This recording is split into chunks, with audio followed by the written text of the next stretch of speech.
The letter that changed Margaret Finch's life was not addressed to her. It was addressed to her father, sealed with red wax, and sitting open on the kitchen table when she came downstairs at 6:30 on a Wednesday morning. Her father was already dressed. He was standing at the window with his back to her, and he was not looking at the garden. He was looking at nothing, the way men look at nothing when they have already made a decision and are waiting for the courage to speak it out loud. She read the letter before he turned around. It took her less than a minute. She had spent 11 years reading other people's correspondence, court summons, debt notices, eviction orders, in the magistrate's office where her father worked. She read fast and she remembered everything, every word, every number, every name. The letter was from the solicitor of Lord Ashford Calloway, the 5th Earl of Wrentham. It offered the sum of £2,000 in exchange for the hand of Margaret Finch, spinster, aged 24, to be paid upon completion of the marriage ceremony. It described Lord Calloway as a man of sound estate and considerable income. It did not describe him as a man who had not spoken a word in 3 years. Her father turned around when he heard her set the letter down. He did not apologize. He said, "You will be a countess." Margaret looked at him across the kitchen table, the same table where her mother had died of a fever when Margaret was 13, where she had sat every night since reading case files by candlelight because there was no money for proper schooling, but there were always documents to be copied, and she said nothing. There was nothing to say that would matter. She had watched her father borrow against everything: the furniture, the horse, her mother's silver hairbrush, £2,200 in debt to 4 different men, one of whom had begun sending letters with language that was no longer polite. £2,000 would not erase it, but it would buy another season of pretending things were manageable, which was all her father had ever asked of life. She went upstairs and packed a single trunk. Margaret had not come to her father's office by accident. She had gone at 13 because her mother was gone, and someone had to manage the correspondence. And she had stayed because she had discovered, somewhere between the property disputes and the breach of contract claims, that she could hear something once and repeat it back word for word 3 weeks later. She could recall the exact phrasing of a deposition she had transcribed in November by the following March. She could hear a conversation through a closed door and write it down afterward without missing a syllable. Her father called it a parlour trick. The barristers who came through the office called it uncanny. Margaret called it Tuesday. But there was one document she had not been meant to read. 14 months ago, a sealed inquiry had come across the magistrate's desk. The disappearance of a man named Thomas Howell, a cartographer employed by Lord Calloway's estate, who had last been seen surveying the northern boundary of the Wrentham lands. The inquiry had been brief: death by misadventure, probable drowning, no witnesses. Closed within a fortnight. Margaret had been the one to copy the preliminary notes before the seal went on. She remembered every line. Thomas Howell had not drowned. He had been found 3 miles from any water, in a drainage ditch on the eastern edge of the Wrentham property, with a head wound inconsistent with a fall. The surveyor's saddlebag had been recovered separately, emptied of all documents. A notation in the constable's original report, crossed out but still legible to anyone who knew to look, indicated that the eastern boundary markers on the Wrentham estate had been moved. Recently moved, by someone who did not want the original survey to be found. Her father had sealed the inquiry. She had not understood why at the time. She understood now. One of the 4 men to whom her father owed money was a Mr. Silas Vane, a land agent who operated out of the same county where the Wrentham estate sat. Margaret stood in her room the night before the carriage came and pressed her hands flat against the lid of her packed trunk and let herself think clearly. She had been sold. That was the honest word for it. But whoever had arranged the sale had chosen her specifically. The magistrate's daughter, the girl who had copied the preliminary notes on a dead man no one was supposed to remember, and she did not yet know why. The carriage arrived at 7 in the morning. Her father was still in bed. A creditor had come to the door at 6, and Margaret had handled him in the foyer, with the practised efficiency of someone who had been handling creditors since she was 16.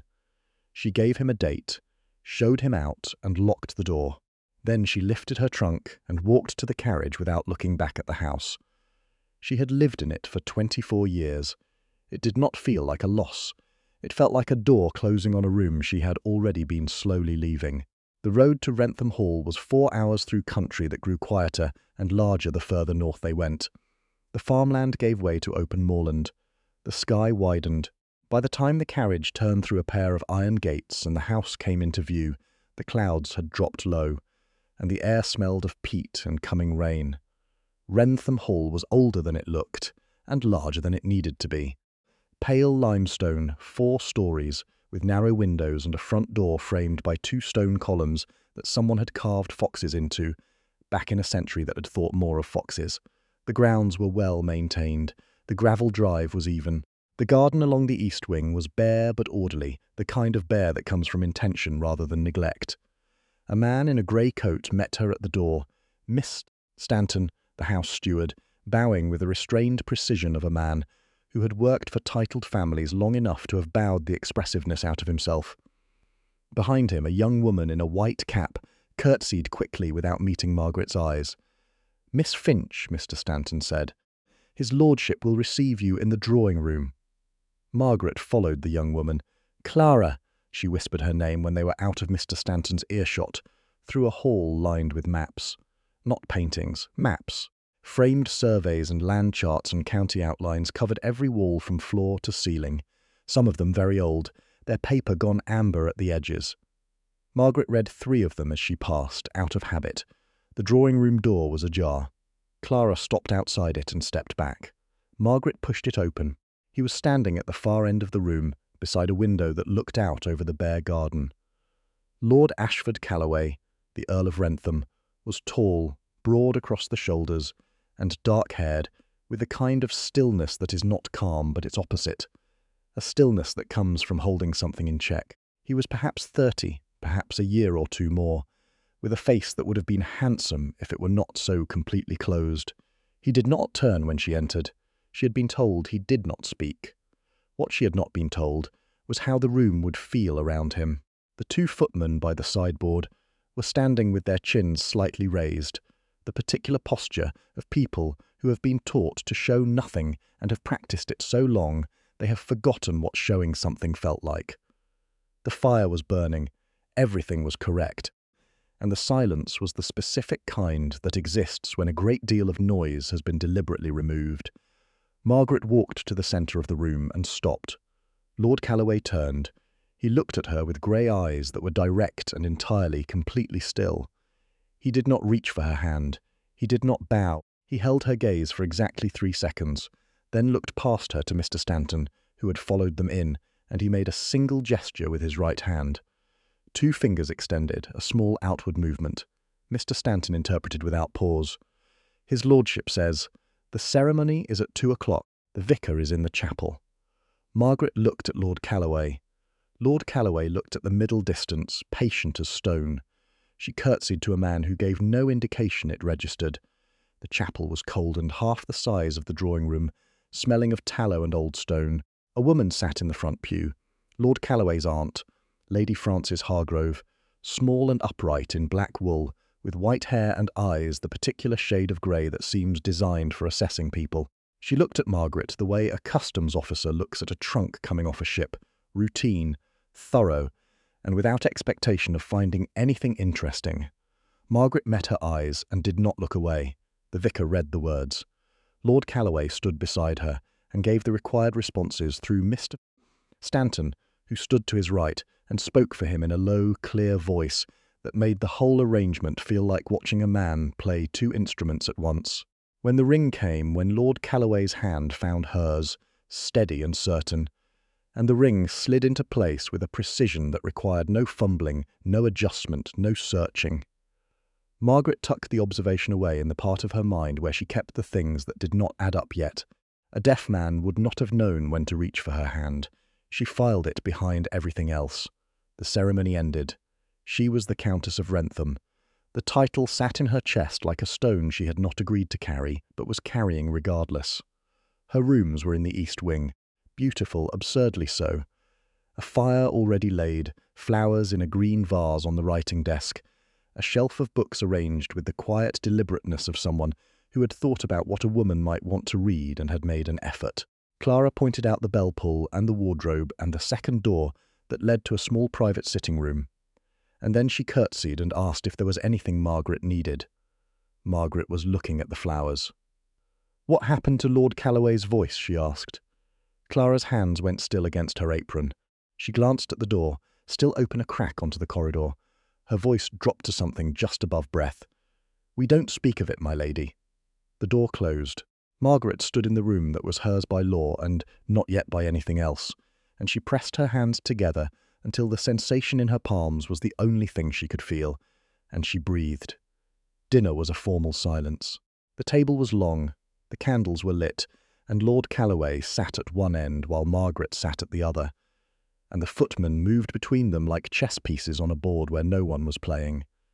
He ate with the same deliberateness he did everything, never misreaching, never pausing to locate what he was looking for. Margaret watched him over the rim of her water glass, and said nothing and thought about the ring. He retired to the west wing before the dessert plates were cleared. Margaret sat alone at the table for a while, then stood and walked, because the alternative was sitting in her room on her wedding night listening to the house breathe, and she had spent enough of her life in rooms that asked nothing of her. She found him in the map room. She had not known there was a map room separate from the hall, but there it was, a smaller chamber off the east corridor, with no fire and no candle lit except the one he was holding. He was standing before a large framed survey mounted on the northern wall. A detailed property map of the Wrentham estate. She recognized the shape of it. And he was not looking at it the way a man looks at decoration. He was looking at the boundary lines. His free hand was raised, and one finger traced a line in the air 6 inches from the glass, not touching. Following the edge of what she could see, even from the doorway, was the eastern margin. He did not hear her come in. She watched him for a moment that felt longer than it was. The candlelight found the tension in his shoulders, the particular set of his jaw that was not anger but something older than anger, something that had been living in the bone long enough to feel structural. His finger stopped at a point on the map where the eastern boundary made a small jog to the north, a jog that Margaret, who had read that preliminary inquiry report 14 months ago word by word and still held every line of it, recognized immediately. That was where the boundary markers had been moved. The floorboard gave her away. It shifted under her heel, and Lord Calloway spun around with a speed that was not the response of a man startled out of distraction. It was the response of a man who had been listening to everything around him for years and whose reflexes had sharpened to compensate. The candle tilted. He steadied it. His eyes found her in the doorway with an accuracy that had nothing to do with luck. They stood like that for a breath. He lowered his hand and said nothing which she had expected. What she had not expected was the look on his face before the composure settled back over it. The raw, unguarded expression of a man caught at something private and painful and real. She had seen that look before, on men in her father's office who came in carrying grief they had not yet found a name for. "I was looking for the library," Margaret said. He tilted his head, a small, questioning angle, and she realized he was reading her lips. She had noticed it at dinner, the way his gaze would drop to her mouth when Mr. Stanton was not present. She had filed that away too.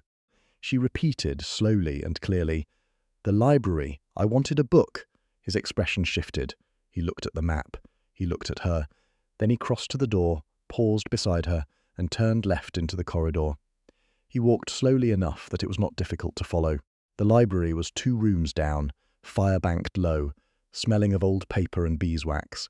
He lit a lamp from a box of matches on the mantel and held it up so the shelves were visible, then stepped back to give her room to browse.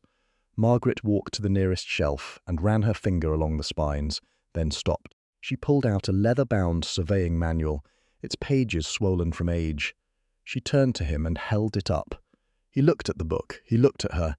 Something moved across his face that was not quite readable. She set the book on the table, opened it to a page on boundary measurement methodology, and pointed to a line. Then she turned to him and said clearly, "The eastern marker. On your property map. It has been moved." The room went very still. Lord Calloway set the lamp down on the table. He looked at her with those grey eyes, and for the first time since she had arrived at Wrentham Hall, the stillness in his face was not composure. It was attention. the complete, concentrated attention of a man who has been waiting for someone to say a specific thing and has just heard it. He went to the writing desk in the corner, pulled a sheet of paper toward him, uncapped the ink, and wrote 3 words. He turned the paper and pushed it across the desk to where she stood. "What do you know?" Margaret pulled out the chair across from him and sat down, she told him. Not everything. Not the sealed inquiry, not her father's involvement, not the name Silas Vane. Not yet, because she had not yet decided how much to trust the man across the desk, even if she had decided to trust him enough to say this much. She told him about the preliminary notes, the cartographer, the drainage ditch, the head wound, the emptied saddlebag, the crossed-out notation about the markers. She told it the way she had been trained to present case evidence, chronological, precise, without embellishment. When she finished, the lamp had burned a quarter lower, and the ink on Lord Calloway's pen had dried where he had forgotten to cap it. He had not moved. He was looking at the middle of the desk between them, and his jaw was set in the way that means a person is deciding whether to unlock a door they have kept closed for a long time. Then he picked up the pen and wrote, "Thomas Howell was my friend. He came to me 6 weeks before he died. He said the eastern boundary had been resurveyed without my knowledge. Someone had shifted the markers north by 40 yards into a section of moorland I had not visited in 2 years. That section sits above a coal seam. Enough coal to make a man very rich if the land were his."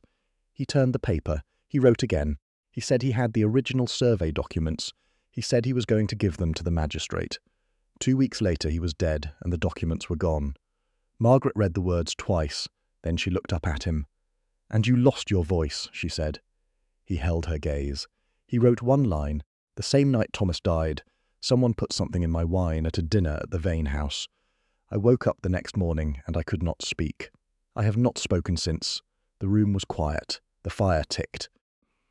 Margaret pressed her palms flat against the table and felt the grain of the wood under her fingers and thought about Silas Vane, to whom her father owed £250, who had arranged this marriage through a solicitor, who had handed a deaf man a deaf woman's daughter, as if he were doing them both a favour.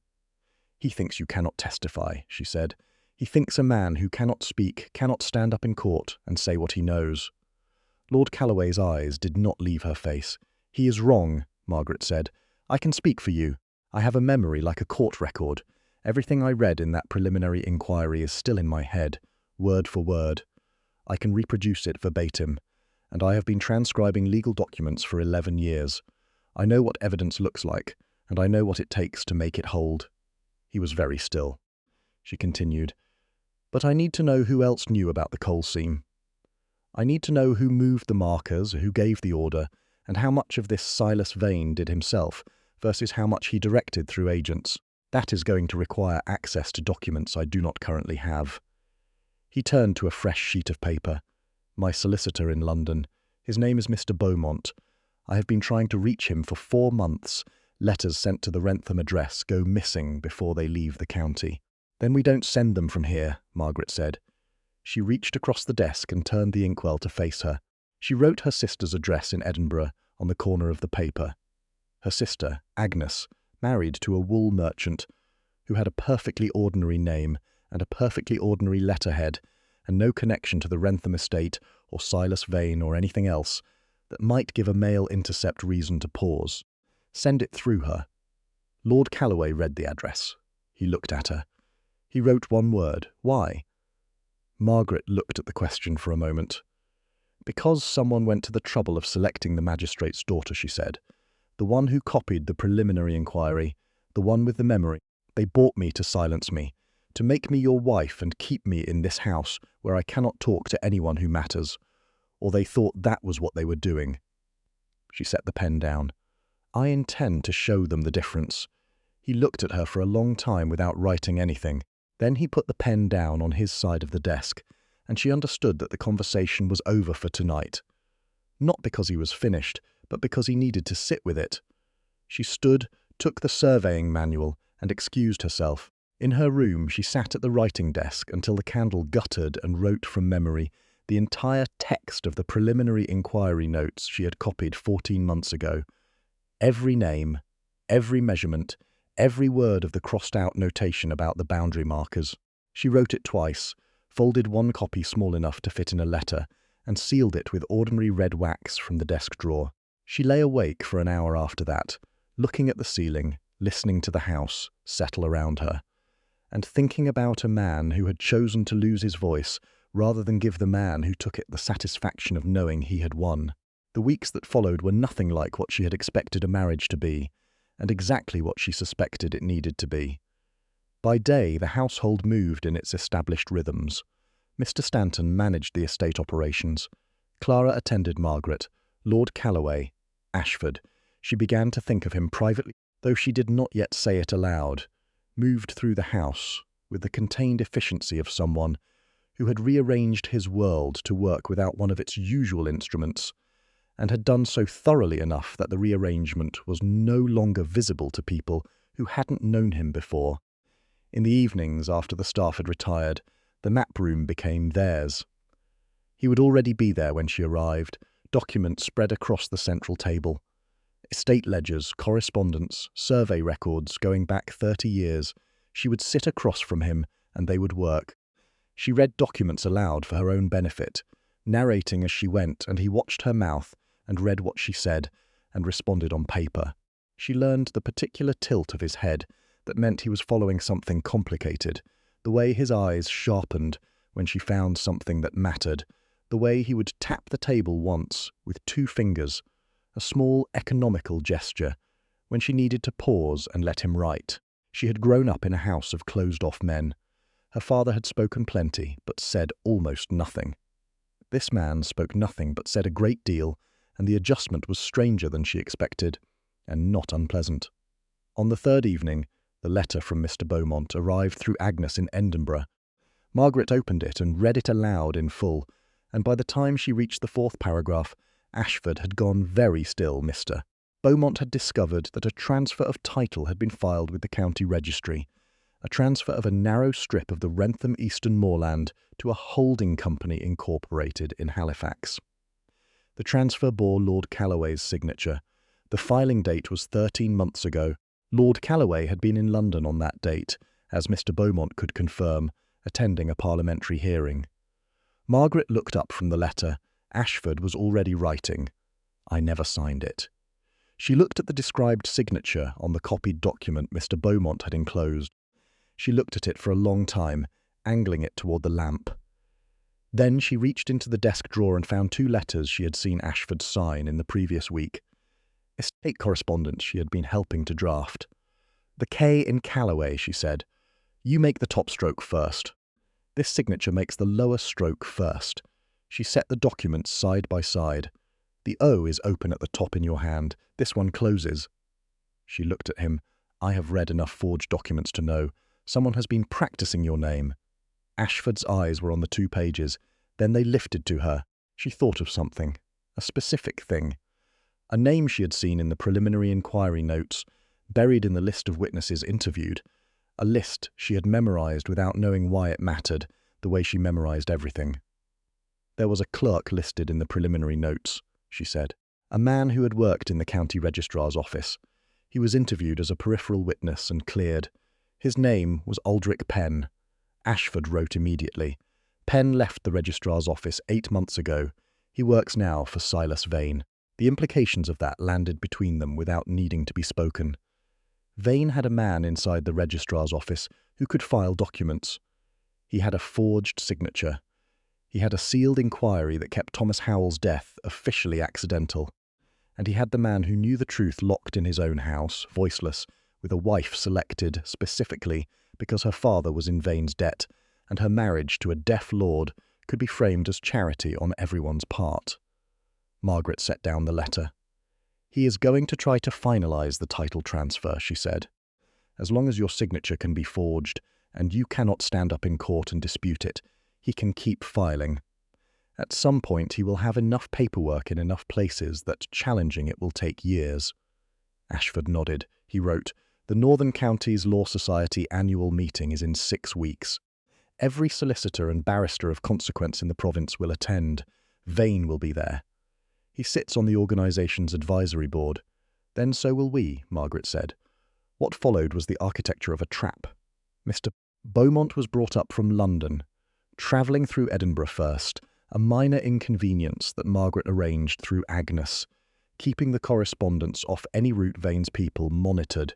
He arrived on a Thursday, a small, precise man with spectacles and a leather bag that seemed to contain most of his personality, and he sat across from Margaret at the map room table and listened to her recite the preliminary inquiry notes from memory, start to finish, without a document in front of her. When she finished, he was quiet for a moment. "You have that verbatim," he said. It was not quite a question. "I have everything verbatim," Margaret said. "It is the only thing my father ever considered useful about me." Mr. Beaumont looked at Ashford. Ashford looked back at him with the expression that Margaret had come to understand meant, "Now you understand what I am working with." They met every evening for a fortnight. Margaret reconstructed from memory the crossed-out notation about the boundary markers, the measurements of the original survey versus the moved markers, the inconsistencies in the official death ruling, and the timeline that connected Thomas Howell's planned visit to her father's office with his death 2 days before the appointment.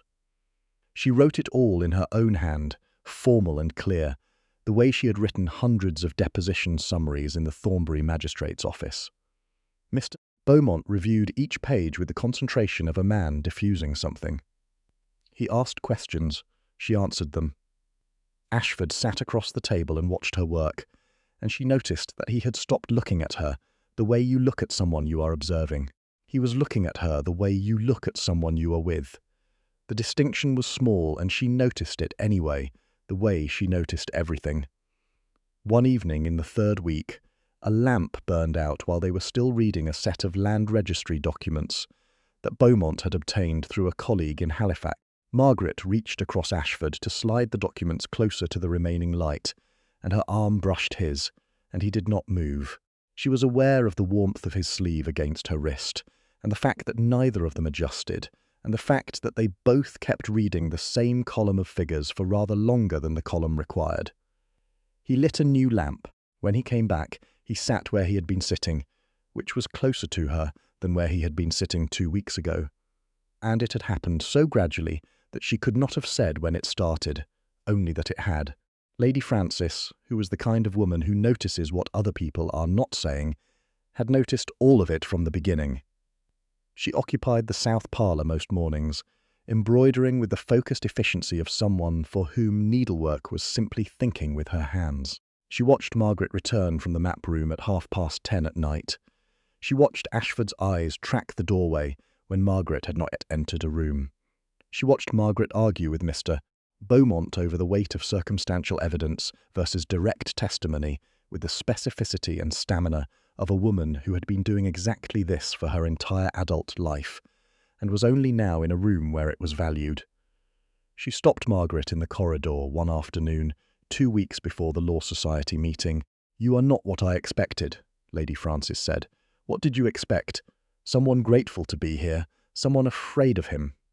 She tilted her head slightly. Someone who would spend the first month learning the household schedule. "I have learned the household schedule," Margaret said.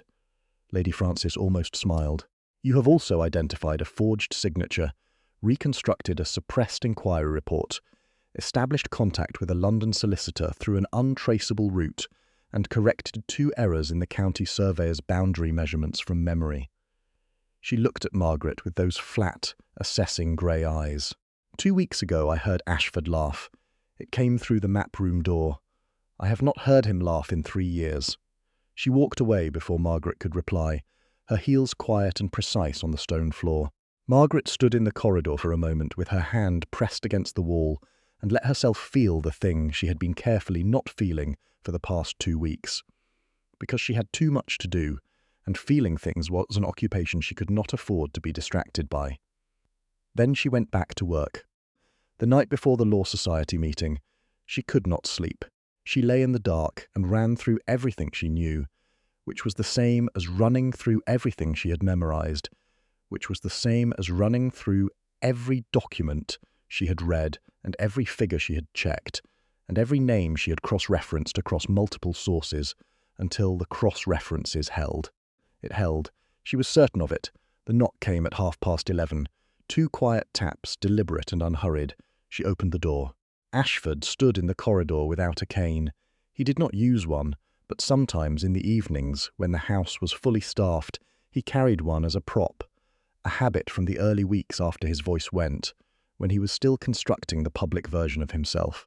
Tonight he was just himself, and his eyes were clear and direct, and the expression on his face was the one she had first seen in the map room doorway, the one that meant the composure had been set aside somewhere he could find it later. She stepped back to let him in. He stood at the window and did not look at the grounds. She sat on the edge of the desk and waited, because she had learned that waiting was the correct response to this particular version of his quiet, not an absence of communication, but a gathering of it. He found the notepad she kept on the windowsill. He wrote, "Thomas had a sister in Guelph.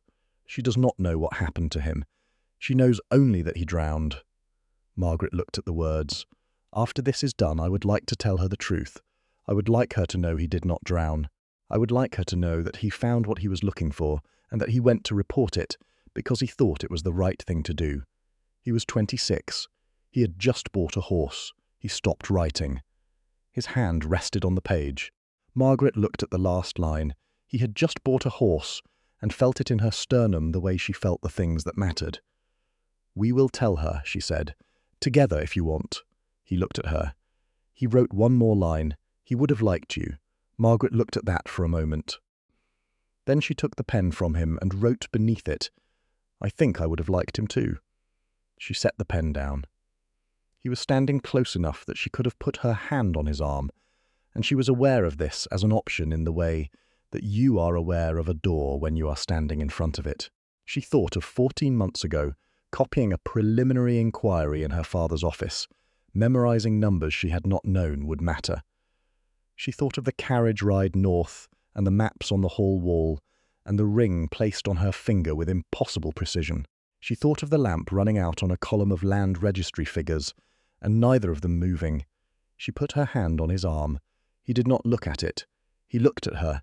His hand came up and covered hers, not the practiced, careful grip of a man managing an arrangement, but the simple, certain gesture of a man who has decided, and Margaret felt the ground under her shift in the way it shifts when you have been bracing against something for a long time and you stop.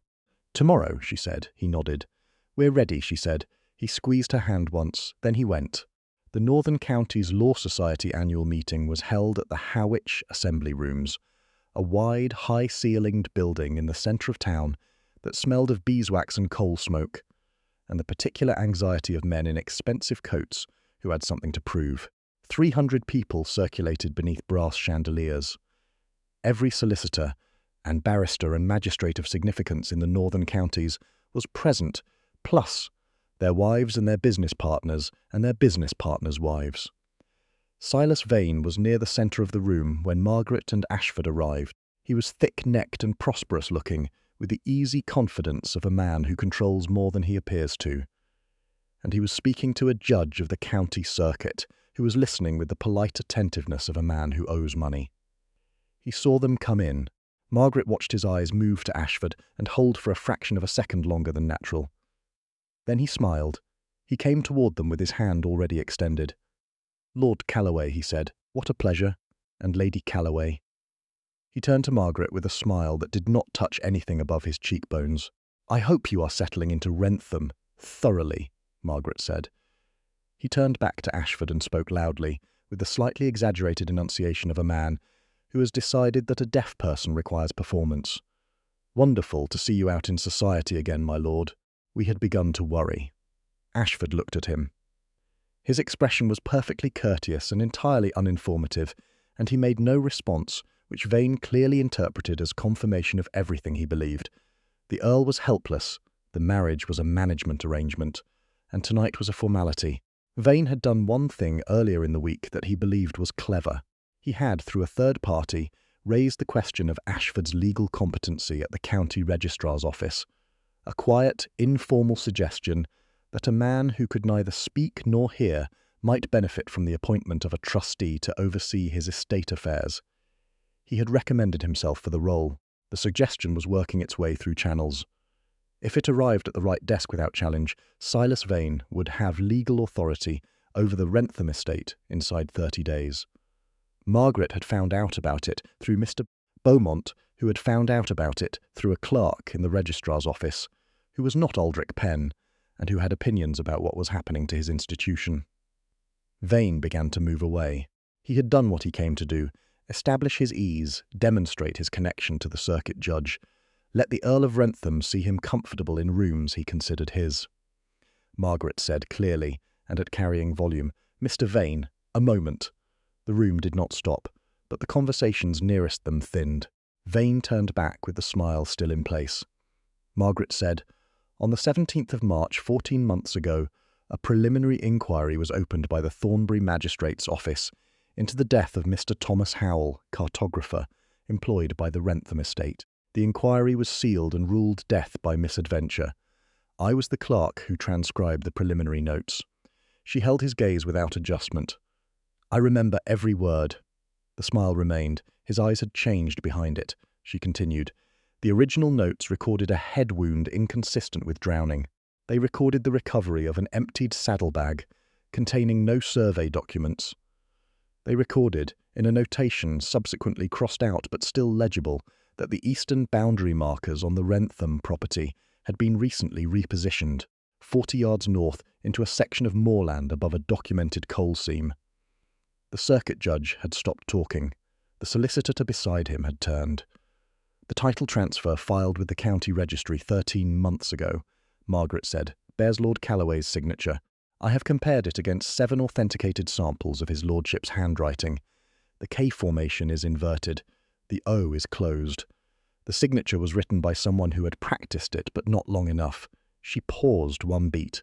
"Aldrich Penn, formerly of this county's registrar office, currently in your employment, has a distinctive left-hand slant to his capital letters.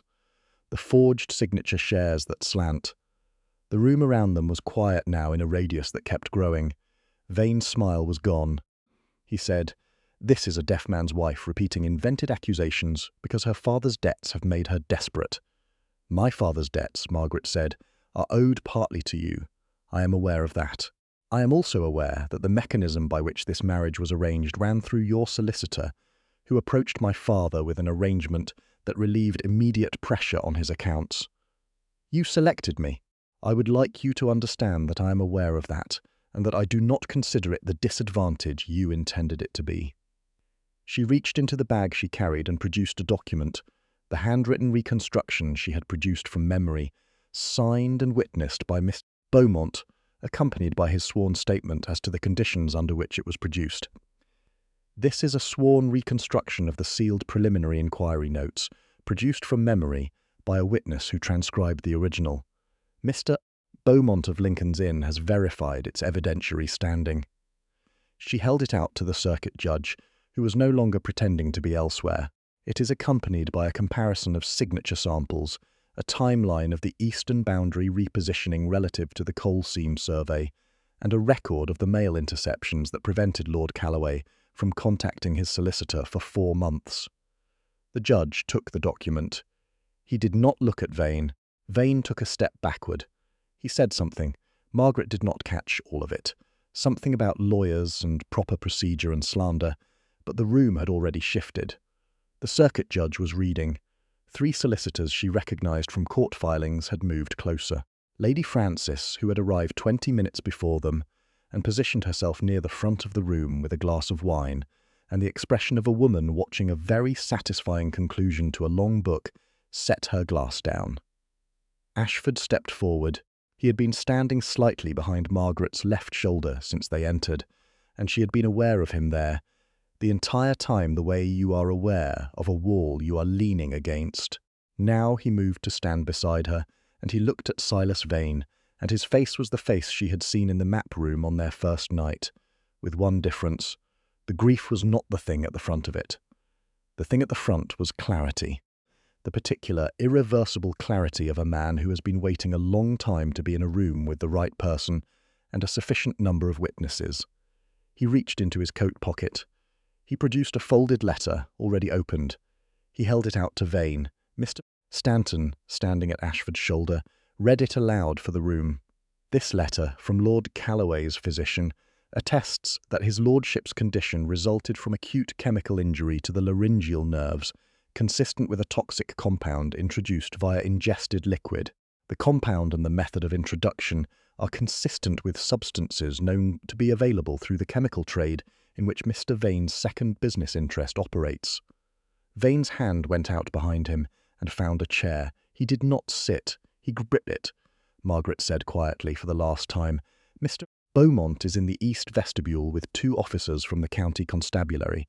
They have been there since 8 o'clock. The silence that followed was the kind that a room full of lawyers generates when they are all simultaneously reaching the same conclusion.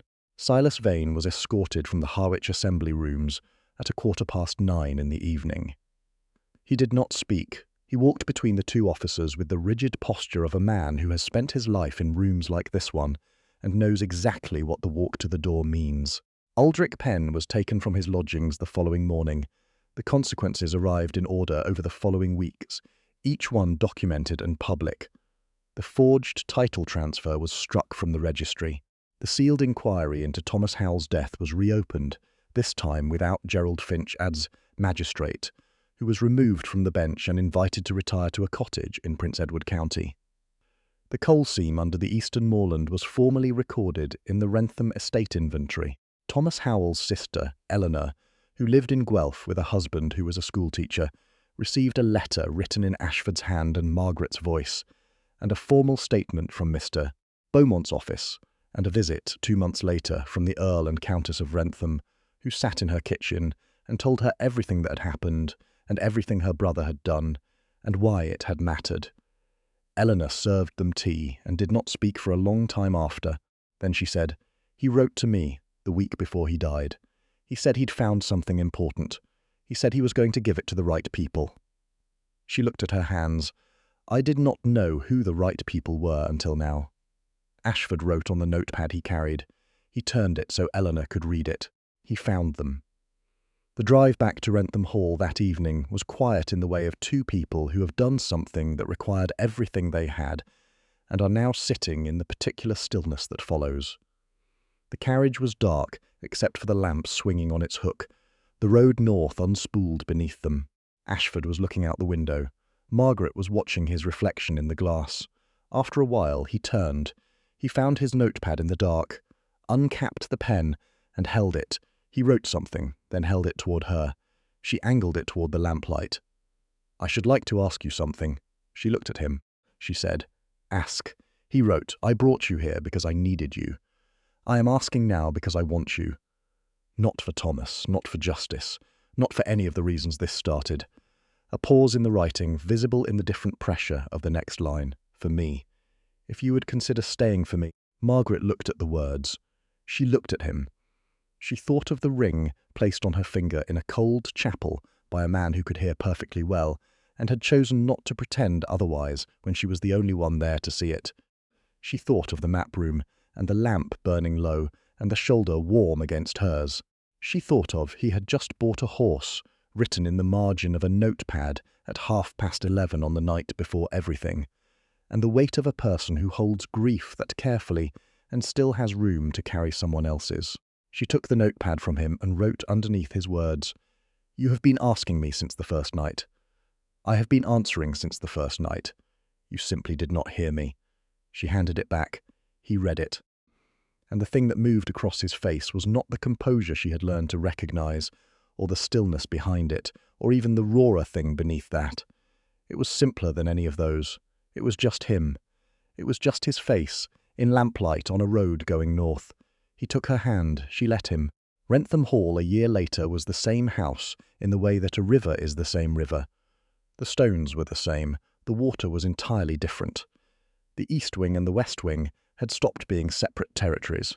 Maps still covered the hall walls, but new ones had gone up beside the old ones, county surveys and township plans, and a detailed chart of the eastern moorland that now included a notation in Margaret's handwriting, indicating the coal seam boundary and the corrected marker positions. Her desk sat in the map room beside his. Their correspondence mingled on the surface. His estate letters beside her ongoing work with Mr. Beaumont's office, where she had taken on an informal role as a consulting witness in cases requiring reconstructed documentary evidence. It was not a role anyone had invented a name for yet. Mr. Beaumont called her invaluable. Clara called her formidable.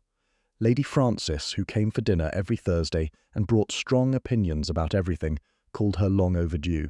On a Wednesday afternoon in November, Ashford sat on the low stone wall at the edge of the east garden with a child in his arms. Their daughter, 8 months old, with her father's grey eyes and her mother's expression of appraising everything within reach. He was showing her the birds in the bare hedgerow with a patience and gravity that suggested. He considered this an important introduction. Margaret watched them from the map room window, with her hand pressed flat against the cold glass. Lady Frances arrived at noon as she always did, with shortbread and an opinion about the garden. She sat beside Ashford on the garden wall and looked at the baby, and after a while she said something that Margaret could not hear through the glass. Ashford went still. Then he nodded and looked down at his daughter, and there was no grief in it, or rather, there was grief in it the way there is always grief in things that matter. But it was grief that had settled into its right place, become part of the structure rather than the whole of it. And what sat beside it was something steadier.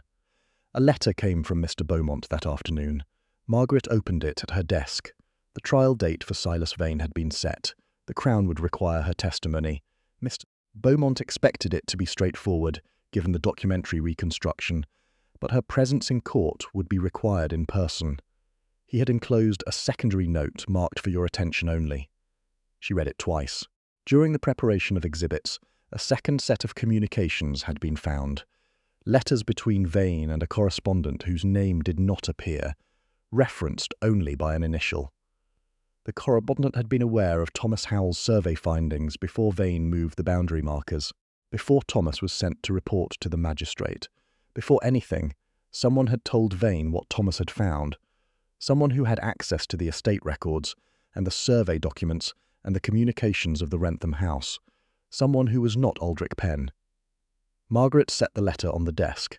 She looked through the map room window at her husband sitting in the garden with their daughter, pointing at a sparrow on the garden wall with the same focused attention he brought to everything that mattered to him. He looked up, through the glass, and found her. He always found her.